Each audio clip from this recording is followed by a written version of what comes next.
Bon, je me présente, Mangi Toudou Madiop Fall Garmi, judo rue Angle 22, Médina, Kër Gounan, Kër Elhadji Doudou Ndiaye Coumba Rose. Je suis promoteur, chef d'entreprise aussi, bu label bu tudd Cosaan Production. dama bëggoon indi tuuti leeral rek ci sunu benn problème bu ñu am ak Djinthiès. man sax personnellement awma problème ak Djinthiès parce que je vois pas exactement ban problème laa mën a am ak moom. en fait Djinthiès moom ça fait 2 ans mi ngi nekk ci réseaux sociaux yi di wax lu ne mi ngi koy wax ci suma der, ci deru Thione Seck, ci deru Wally Seck, ci deru ñeneen ak ñeneen Edmo Benoît Sadio, ci deru ñëpp ci ay problème yoo xam ni sincèrement jaru ko fi. problème bi mu am ak ñun nag lenn kese la man Djinthiès xaw ma ko woon, je le connaissais même pas. benn jour laa ñëw bëgg produire au niveau du Canada. été 2017 laa ñëwoon gis Wally parce que dafa am suma benn xarit partenaire bu nekkoon Montréal ku naan Aziz Bara Niang ñu waxtaan ci benn projet pour yóbbu Wally Montréal. ba ma ñëwee ci Wally je l'ai appelé, on s'est donné rendez-vous à Dakar Sacré-Cœur. ba ma ñëwee je lui ai expliqué le projet tout ça mu ne ma bon dimbali ma rek ma jóg même boo leen koy tëgg tamit boole leen ci Djinthiès xaaral ma woo ko paas la ko parce que Djinthiès dafa am benn programme bu mu bëggoon tëgg moom ak benn partenaire am bu nekk Canada mais finalement mujjul woon sotti parce que Papa Thione moo signé woon contrat boobu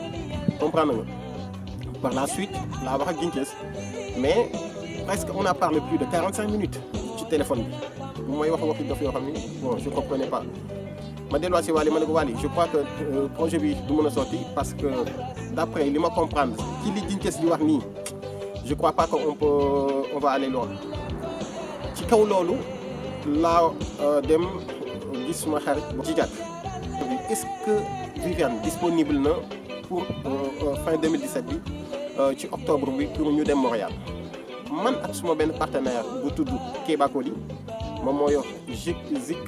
production promotion corps ñu def partenariat yóbbu fa Viviane. et c'était pour la première fois suma àdduna may gis Djinthiès benn yoon boobu laa ko mës a gis te jour boobu ba ma ñëwee Djidiack mi ngi ma naan jël nañ Djinthiès pour mu def promotion bi ma ne ko man Djinthiès sincèrement la personne bi ma gis dégg au téléphone man je préfère pas travailler avec lui. bu yow nag bu la neexee na la defal promotion pour Viviane pour que seen ski mais ñun dinañ def suñu promotion ailleurs noonu la demee ci la ñu rencontré benn waay ju tudd Edmo Benoît Sadio parce que ci restaurant am lan demoon lekk ji ma gis ay clients yu ñëwoon di jënd ci restaurant am lekk après ci lay leen Edmo wax ne leen est-ce que yéen a ngi pare soirée ce soir bi ñooñu ay fans Wally lañu ñooñu ne ko ah ñun daal Wally la ñuy xaar Wally daal bu ñëwee ñun dina dem voilà bu Wally ñëwul nag ñun moom ñu ngi ci suñu lal loolu daal la ñu expliqué. bon après si laa ni Edmo mais pourquoi Wally ñëwul ci dama expliqué nag exactement ni moom moo fa bëggoon indi Wally moom moo mandaté woon Djinthiès pour que mu dem Sénégal toppal ko Wally foofu la histoire bi commencé. quand on a fait le programme de Viviane ça a été vraiment excellent mu doon réussite totale sincèrement Viviane tëgg fa lu neex tamit. Djidiack jàpp ci promo bi ci début à la fin ba lépp jaar yoon. par la suite ci laa gisanteeg Djinthiès mu may expliquer ay détails entre moom ak Edmo ma demati Edmo expliquer ma détails yi moom ak Djinthiès ci laa comprendre que y a un problème pour Wally Seck y a un problème pour Thione Seck y a un problème pour Aziza Nick ak Koné ñoom ñëpp ils ont des problèmes parce que ni ma déggee Edmo wax je sais que cette affaire du mën a réglé wu noonu tant que ñoom tooguñu. bon je me suis dit c'est pas grave quand on est retourné au Sénégal ci laa dem gis Thione Seck ma expliqué ko ma ni ko Thione je crois que vous avez des problèmes ak benn waay ju naan Edmo. ma ne ko waaw Edmo Benoît Sadio mi ngi nekk Montréal parce que ba moo fa yóbbu Viviane nii dem nañ waxtaan. parce que yéen a fa waroon indi Wally Seck moom mu yónni woon Djinthiès pour que Djinthiès doxal ko programme boobu finalement mu am ay quoi léegi nag régler leen seen problème lu ko moyu je crois que Edmo def na benn lettre au niveau de l'immigration pour def ci exactement interdiction de rentrer du territoire canadien muy yow di Wally di Koné Aziza yéen ñëpp la ci boole lii la ma Edmo wax mu ne ma away mais man programme boobu Ginces laa si doon waxal ma ne ko effectivement Ginces nga si doon waxal mais Ginces dañ ko mandaté woon parce que Edmo wan na ma papier yëpp sincèrement programme boobu Edmo moo ko tëgg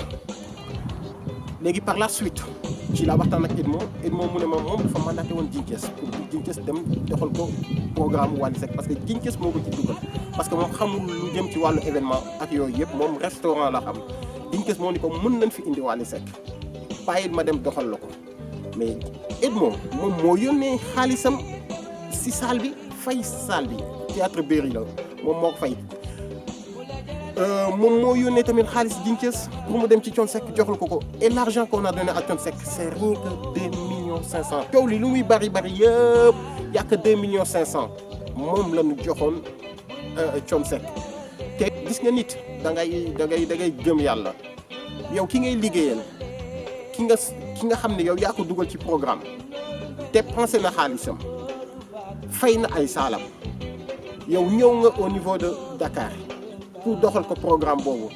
yàlla def 4 septembre boobu sottiwul nga dugalaat ko ci Sidiki Diabaté yàlla def tamit programme boobu sottiwul mais moom bu ko neexee tamit ne la Ginces man maa la yónni woon gis naa ne li ma dugal nii yëpp maa ngi ciy perte xaalis te malheureusement y a rien qui est fait mais au moins mun naa retirer sama mandat mais yow bu fekkee dafa bëgg retirer mandat am mais y a pas de souci nga ni ko man maa la bëggoon doxal yàlla def na sottiwul mais garaawul comprendre nga mën mu yem fa ba nu ñibbisee ci laa ko expliqué Thione Seck li nga xam ne moom la ma Edmo wax Thione mu ne ma kon il faut que ñu gis Edmo boobu ma ni ko Ginces dañ ko yónni woon preuve yee ngi nii mandaté bi ñu ko mandaté woon mi ngi nii beneen bi ci topp mooy retrait de mandat bi date bi ñu ko defal aussi mi ngi nii léegi nag Thione essayer de trouver un compromis ak Edmo ba Edmo ñibbisee Sénégal au mois de décembre ci la ñu def benn rencontre te rencontre boobu dafa fekkoon sax heureusement plainte bi nga xam ne moom la Edmo defoon au niveau du Sénégal pour ñoom Ginces parce que Ginces dafa naan moom moo def plainte Edmo moo ko njëkk a def plainte Edmo plainte bi mu def mi ngi ko def je crois que octobre la def plainte boobu au niveau de l'immigration bu Canada bu mu ñibbisee Sénégal ci mois de décembre bi defaat beneen plainte pour ñoom ñëpp pour mën a récupérer xaalisam parce que il comprenait pas. Thione daf ma woo ne ma jóg ana yow soxla naa la ngoon il faut nga ñëw kër ga si laa daal sama oto dem ba rue 1 angle je crois angle Malick Sy bi noonu jël Edmo ci këram ànd ak moom dem kër Thione Seck ba ma ñëwee kër Thione Seck maa ngi fa fekk mère Diaga maa ngi koy nuyu de passage Mathieu tonton Mathieu Fall tantay Edmo bi aussi Wally aussi on était tous là ndaka ni ci diggante bi Thione moom woo na Ginces pour Ginces mën a ñëw teewee réunion boobu parce que il fallait que lépp leer ci jour boobu man jour boobu laay doog a xam ni Ginces waxam li muy expliqué yooyu yëpp ndaka ni doonu ci leen ba Edmo jëlooy parole dafa expliqué comme li ma expliqué woon ni problème bi demee yëpp ak fi mu jaar ak Ginces yëpp ak yónni gi mu ko yónni woon yëpp loolu la Edmo expliqué mais Ginces déjà problème bi li gën a graaw mooy moom ba mu yegsee kër Thione Seck Ginces bi mu yegsee kër Thione Seck li mu njëkk a def mooy daf ma xool Oumou Ba ne waa mais ñii lan la ñuy def ci réunion bi Thione Seck ne ko ñii sama njaboot lañu ci leen bokk parce que man maa leen woo pour ñu ñëw il croyait que ñun dañu ñëw indi Edmo pour ànd ak Edmo pour liggéey ak moom te xamul woon ni man ba may ñëw c'était rien que pour que ñu dindi interdiction bi ñu defaloon Wally Seck au niveau du Canada loolu rek moo ma yóbbu woon man loolu moo ma yóbbu woon ci loolu pour que ñu dindi ko buñ ko dindee ñoom buñ ko mënee produire ñu produire ko buñ ko mënee produire ñun ñu produire ko wala keneen produire ko mais au moins interdiction bi dañ parce que espace ALENA bi bu ñu xasee ba interdire la au niveau de Montréal mën nga am ay yeneen problème au niveau des États-Unis parce que ñoom même espace bi la rek boo amee problème États-Unis boo ñëwee Canada gars yi du la bàyyi nga dugg boo amee tamit problème au niveau du Canada mën nga dem États-Unis am fa problème ma ne ko éviter loolu régler leen seen problème loolu moo taxoon tey ma doon vraiment ma xar ci sama tànku tubéy pour que loolu mën a deñ introduction boobu heureusement jour boobu Edmo ba mu waxee ba pare ba ni 2 millions 500 yi ma joxoon ci Jinces mii toog boobu Jinces a ngi toog ñëpp a ngi toog mais man bu fekkee yow Jinces da nga ne yow yaa produire ok yow ki la yónni mi ngi fa léegi yow ba mu waxee ba pare ba ni man li ma bëggoon mooy leerlu rek yàlla xam na ni xaalis bi du dara parce que man maa ko liggéey mais doy xaalis bi maye naa ko coon doy na sëkk dama bëggoon lii rek leer ba ngeen xam ne Jinces mii du lenn loo xam ni def na ko ci dërëm man maa ko yónni woon man Edmo Benoît Sadio man maa ko yónni woon vraiment lii rek laa ci bëggoon Waly jug ne ko déedéet Edmo li nga fi wax yëpp ne effectivement say bénéfice ceeb ngay jël say nangam nga jël say nangam nga jël dajale ko ba mu doon 2 millions 500 yónnee ko Papa Thione kon xaalis boobu man Waly Seck du ma nangu mukk ñuy daje ëllëg nga naan Waly day lekkoon na sama 2 millions 500 sama papa lekkoon na 2 millions 500 du ma ko nangu ne Mouhamed Seck jox ma sama chèque si suuf mu jox ko saagam Waly def benn chèque bu 2 millions 500 ci saa si barki Seydina Mouhamed mais bu fekkee yow Jinces da nga ni yow yaa produire yow naka la Waly day defee chèque 2 millions 500 di ko jox Edmo te yow yaa dugal sa xaalis ngay toog di seetaan loolu fan la am loolu amul fenn léegi yow pourquoi nga yor sa micro chaque jour que Dieu fait nga nekk ci rajo bi di wax nekk ci réseaux sociaux yi di wax mais di àdduna du nii tey bu fekkee yàlla dafa def ni y a un problème toogal ko waxtaan ak Edmo normal mais man bul ma ci dugal bul ci dugal qui que ce soit parce que kenn amul ak yow problème yow yaa am problème personnellement ak sa bopp yow Jinces yow yaa am problème ak sa bopp parce que du man Modou Fall nga amal problème du Thione Seck nga amal problème du qui que ce soit parce que Thione contrat bi mu signé Edmo moo la yónni woon te contrat bi leer na ñëpp gis nañ ko xam na ni Thione Seck contrat bi mu signé mi ngi ko signé ak Edmo Benoît Sadio yow nga doon mandataire bi mais bu fekkee dañ la mandaté woon jeex na mais gin ak gëmal yàlla y a un conflit il fallait régler ce conflit mais bu fekkee yow tey yàlla def na ni exactement que réglé nañ ko Edmo wax na mais nee ko Edmo maa ngi jéggalu ci li ma def wala maa ngi jéggalu ci lii wala lii moo doon sama borom ak yow ngeen réglé seen problème affaire yi yem fa mais nga ni déet doo ko def kii la mandaté na loolu dindi na mandat bi wax na li ko metti yow yaa ngi toog nee ko man tamit lii moo ma metti woon ci yow mais wax ji jeex mais déedéet defoo ko nga wàcc ci suuf ne noonu à partir de jour boobu noonu nee nga ci ngay yàq ñëpp ci àdduna yor sa micro pendant 2 ans Edmo ba mu dindee ba mu demee aussi Canada automatiquement boo ko Waly joxee xaalisam dafa dem Canada ba mu demee Canada dafa dem gis avocat am def benn lettre au niveau de l'immigration pour wane ni Waly Seck mi nga xam ne moom moo ma amaloon xaalis dama defoon interdiction de rentrée du territoire fay na ma sama xaalis dans ce cas là lépp lu doonoon poursuite dindi leen ko ci bi ci topp mooy aussi bind lettre Waly ne ko dindi naa interdiction bi fay nga ma sama xaalis Jinces bu fekkee loolu weesu na mais tey ba nu dindi interdiction boobu tey yàlla def ma signé contrat ak Thione ak Waly du Thione Seck di ak Waly Seck pour le 7 avril le grand bal de l'indépendance wàcc ànd ak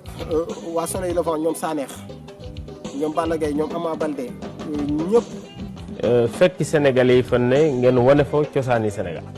wane fa culture wane fa aada donc loolu aussi tax na war na tax aussi ñu jàppale leen. événement bu mel nii wax naa ko ci njëlbéen d'ailleurs ambassadeur su man xam na dama wax ni culture ambassadeur buy jóg réew mi ko war a waajal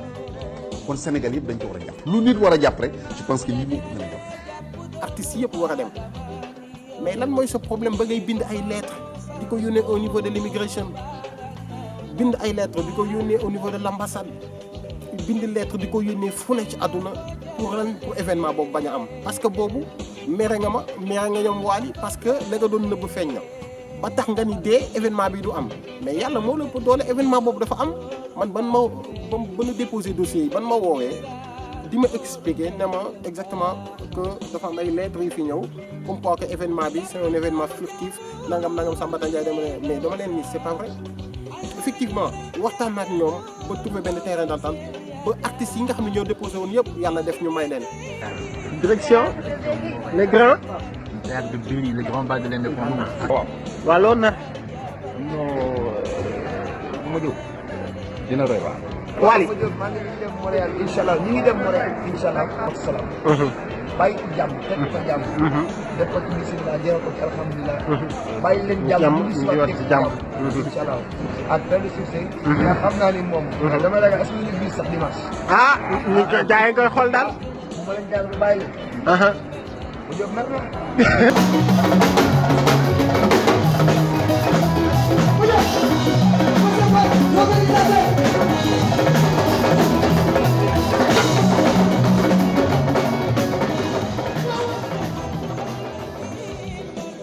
mais terewul bàyyiwoo juillet bi nga def benn plainte contre man au niveau de l'immigration encore pour nuire encore sama réputation pour jaxase ma ak adduna pour jaxase ma ak pour canadiens yi jaxase ma ak aussi autorités sénégalais yi mais gin loolu pour lan nga teg ko fan ma tëgg ma signé beneen contrat ak waa Xalam 2 yàlla na def na ni malheureusement ñoom dem nañu mais ni ñu bëggee woon programme boobu amu fa parce que date bi ñu ko waroon tëgg dañu refusé woon visa yooyu à cause de yow ñu refusé visa Xalam 2 bi ñoom Souleymane Faye ñoom ñëpp ñu refusé seen visa ndax yow ñu jige ci loolu ma signé beneen contrat ak P-Square maanaam Peter bu P-Square boole ci waa Akhlou Brick. Your body na ebano. Hey guys, how you doing? They call me Mr. P. Mr. P is in the building, always in the building. Internationally, spending radically. Guys, Mr. Aralak, there's a color Dipola act there, but So this show is brought to you from my dear Paul Garmi, alright? Big up to my man Major and Chosan Production Inc. You already know. Don't miss it out. Alright? Yeah, what up, man? Pro. with my man Aziz Baranya, with my man Mr. Majo, and Go Out Production Inc. Yup, Chosan Production Inc. Akhlou Brick Paradise. Yup, man. ma continuer suma liggéey te événement boobu ñu ngi fay $28,000 laa fay Peter fay Akhlou Brick fay ñi ñu war a fay yëpp def communication boo xam ni liñ ci dépensé mënu ma la ko wax tey mën naa ni programme boobu on a perdu plus de $75,000 fexe ba am Instagram Peter Okoye bu P-Square ne ko événement bii la gars yi signé nii dañuy utiliser sa tour booy waa Akhlou Brick amuñu potentialité boo xam ne mën nañu feesal saal ci yow la ñuy sukkandiku pour dugal fa ay nit bu nangu gars yi dugal la ci programme boobu génn ci parce que ñii dañu am problème ak justice parce que ay faux visa lañ doon defar ay faux nangam tiital nigérien bi ba Peter tiit wax nga taxaw naan Akhlou Brick yow ñoom amuñu réputation bu baax Sénégal bu fekkee dañuy wax ci réseau ci wàllu promotion wala réseau wala nangam boo yooyu doo gënoon taxaw fukki yoon que Peter Okoye parce que boo yooyu au moins seen nombre de vues dépassé woon na plus de 3,5 millions de vues Peter Okoye mi ngi woon ci 1,1 million et quelques vues kon tey ni ñoom naka la ñu mën a sukkandikoo ci ay Peter Okoye pour defar seen promotion wala nangam mais li ci gën a graaw mooy man ba ma ñëwee ci salle bi déjà parce que dafa am ñu bari ñu doon woote di bind par email comme quoi que exactement que mën nañu jënd billet chaque fois on a eu presque des centaines de personnes yoo xam ne kenn mënu woon jënd billet ba ma wootee salle bi du ma nangu répondre ba événement bi des lu dul 2 jours ñu ne ma effectivement boobu jugee nañu Dakar di ñëw Montréal man ak waa Akhlou Brick ba ñu yegsee man nigérien bi waxuma dara ki nga xam ne moo ko fa nekkal tamit waxuma woon dara boobu ñoom ñëpp xam nañ préparé nañ coup bi parce que xam nañ dañuy annuler événement bi parce que boobu yow li ci war a wax yëpp wax nga ko ci ba ñoom ñëpp jël seen garde pour lan pour yàq événement boobu yow annulation boobu ba nga ko yëgee Jinkes xam nga li nga njëkk a def mooy bind ci réseaux sociaux yi comme quoi que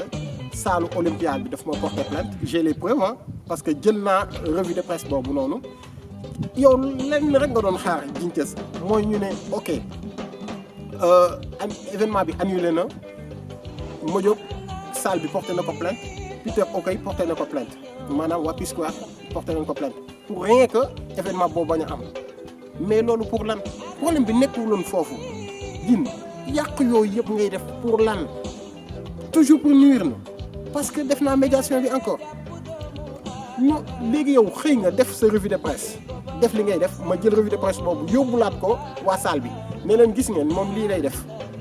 bindaat na ni lii ci presse bi nee na yéen da ngeen ma porter plainte ba ñoom ñu jël aussi sa tur jël sa lépp dugal ko au niveau de l'immigration aussi pour diffamation yow loolu nga xamul loolu moo la tëj moo tax mënatoo dugg Canada waxuma la li leen it moo defal de mais salle bi def nañ loolu pour yow dootoo dugg Canada ñeneen ak ñeneen def nañ ko pour yow dootoo dugg Canada mais loolu pour lan soxor fon nga ko teg Djinthiès loolu amul sens ñu jëlaat beneen date mu wax leen ko ne leen léegi ñaari date yi benn bi je préfère ñaar yëpp Canada la woon je préfère ñu def benn date bi Sénégal benn date bi Canada ci la signé ay contrat ak ñoom Pape Diouf ak tous les comédiens pour waroon def benn événement bu mag merci you lañ ci defoon ci événement boobu.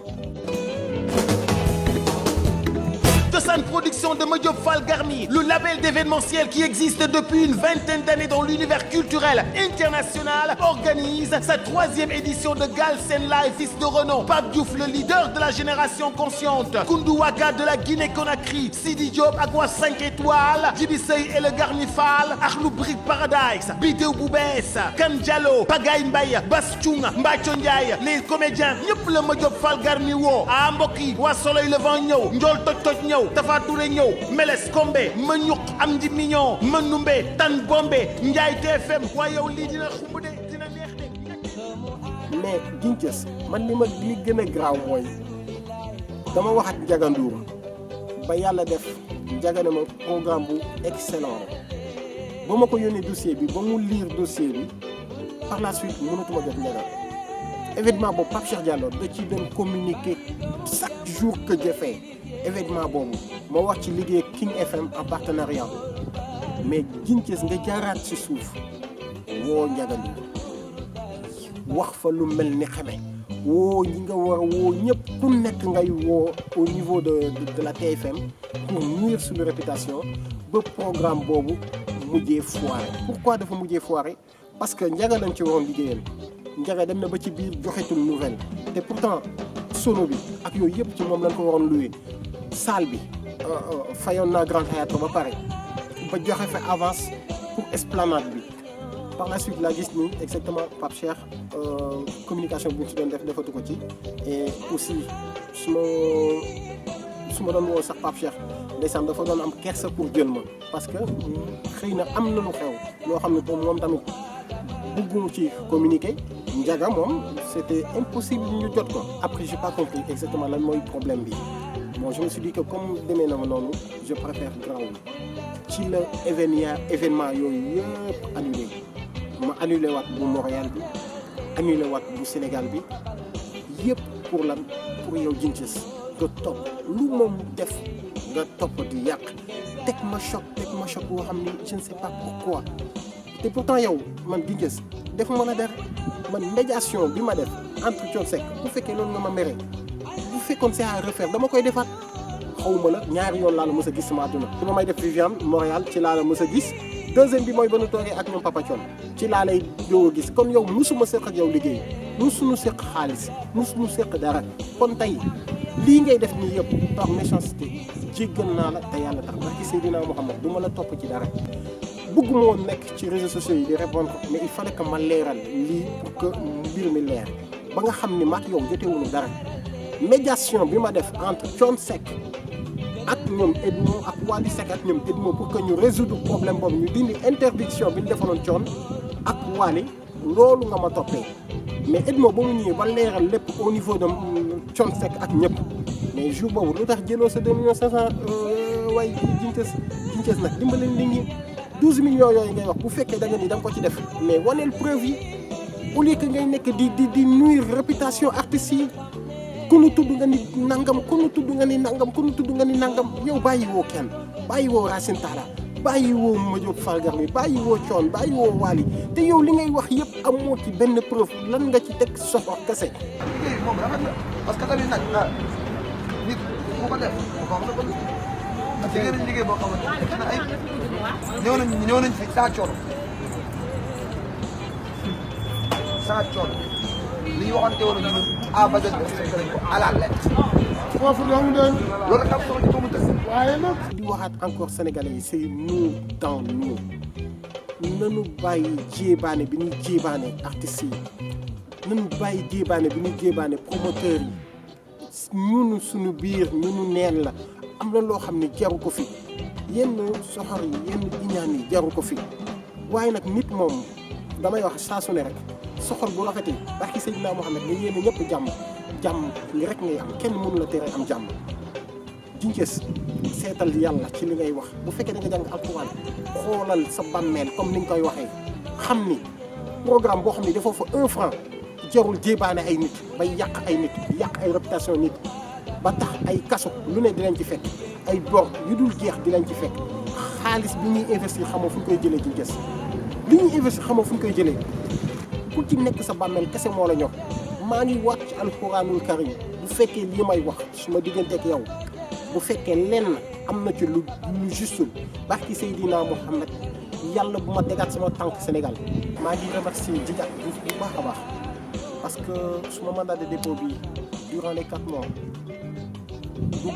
dara lu ma jooy su suma ginnaaw barki Seydina Mohamed lépp loo xam ne rek war naa ko def si sama ginnaaw Djiga defal na ma ko te moom di ko ñaanal fa mu nekk tamit yàlla na ko fa suñu borom génne te maa ngi remercier Thione Seck bu baax tamit parce que Papa Thione chaque jour que j'ai fait maa ngi doon jox ko moom te amul benn 15 jours bu muy toog te yónneewul xaalis pour sama ravitaillement foofu noonu au niveau de Rebeuss te jéggaluwaat tey tuub ci kàddu yi donte bu fekkee am na loo xam ne dama ko fi wax mu ñagas maa ngi koy jéggalu soxna si jërëjëf yow tamit suma yaay maa ngi koy gërëm sonn na ci sumay rak sumay mag maanaam suma famille yëpp a ci sonn Djiga aw ma fayam Thione aw ma sa fay yéen ñëpp maa ngi leen di remercier di leen ziar jërëjëf.